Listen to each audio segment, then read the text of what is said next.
Hello and welcome to Byju's IAS. Let's begin today's daily quiz with question number 1 coming on your screen now.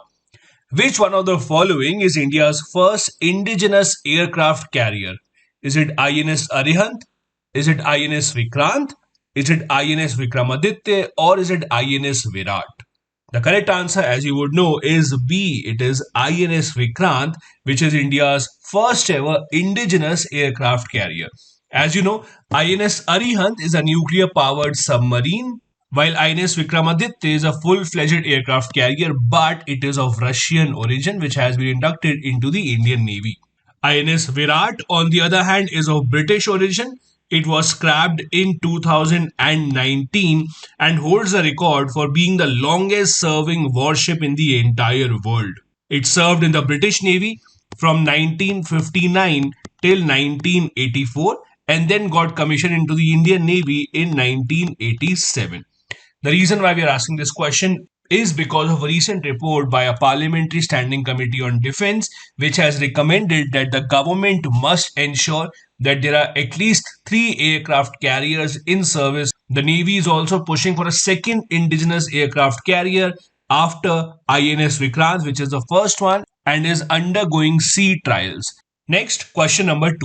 Consider the following statements with regards to the India Central Asia dialogue. Number 1. The India Central Asia dialogue is a ministerial level dialogue between India and Central Asian countries, namely Kazakhstan, Kyrgyzstan, Tajikistan, Turkmenistan, and Uzbekistan.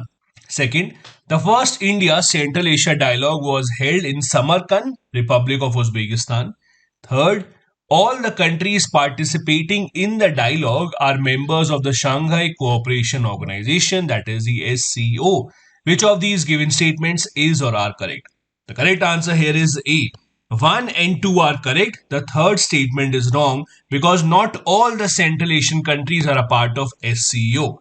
And now it is your responsibility to tell me in the comment section which Central Asian country is not a part of the SCO. Samarkand also has an Indian connection. It was ruled by Babur for a small time before he marched towards India. The reason why we are asking this question is because the Central Asian dialogue is beginning from today, where 5 foreign ministers of the Central Asian nations will be participating and have arrived in Delhi for the same. It is also significant for India since these foreign ministers have decided to skip the meeting of OIC, that is Organization of Islamic Countries, which is being held in Islamabad. Next, question number 3. Consider the following statements with respect to gharials. Number 1. Gharials are a type of Asian crocodilian distinguished by their long, thin snouts. Second, their IUCN status is critically endangered. Third, they are a part of Appendix 1 of CITES and Schedule 1 of the Wildlife Protection Act 1972. Which of these given statements is or are correct? The correct answer here is D, since all the 3 given statements about the gharial species is absolutely correct. The reason why we are discussing this is because of this article in the Hindu newspaper today, which talk about the increasing population of gharials in the Beas River Reserve.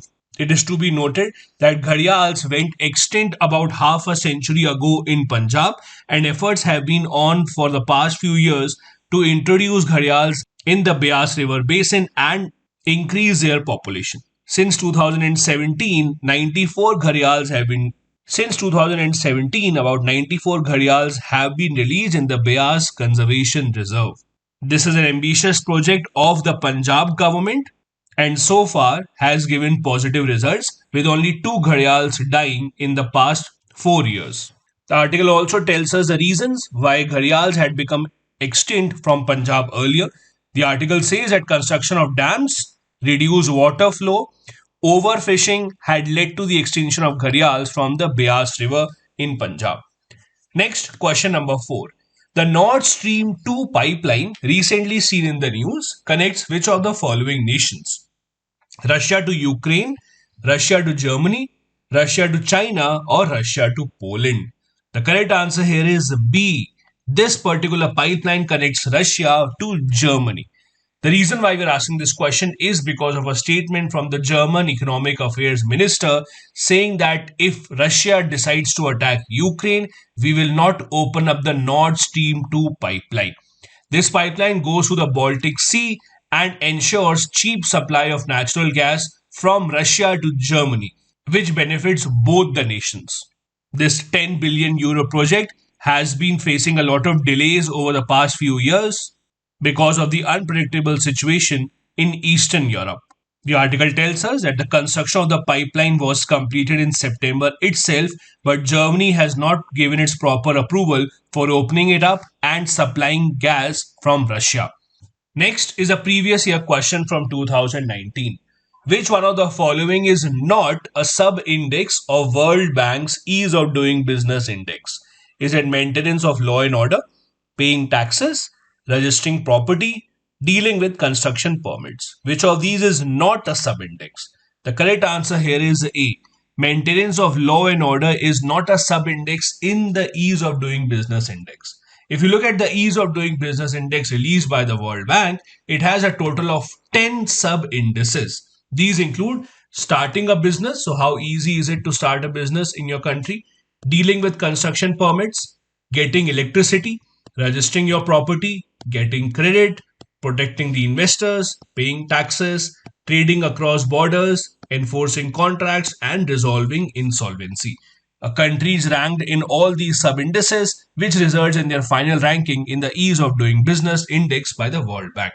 Time now to move to the fact of the day, and today we will be discussing about the Coffee Board of India and the general coffee plantation as it happens in the country.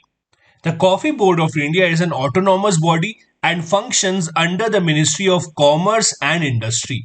It was set up under an act of the Parliament in the year 1942. So this body goes back to the pre-independence era. It mainly focuses on research, development, quality upgradation, and market information, and domestic and external promotion of the coffee that is grown in India.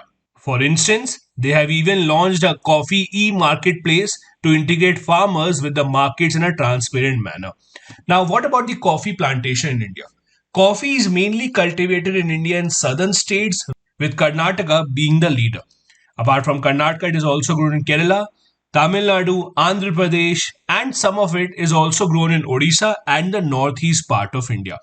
Now, the coffee that is grown in India is considered as a premium coffee throughout the world and is sold at a pretty high price in Europe, where the coffee consumption is extremely high. In India, two main varieties of coffees are grown: Arabica and Robusta. While Arabica is known to have half of the caffeine of Robustas, it is delicate in flavor and has a sharp and sweet taste. It is usually harvested between November and January. It requires higher altitudes from 600 to 2000 meters. Robusta, on the other hand, has a much stronger taste and a grainy essence which is similar to the peanuts. It is harvested from December to February and is grown in hot and humid temperature. As we discussed, Robusta has a much higher caffeine content as compared to the Arabica brand of coffee. This is it for today's video. Thank you so much for watching.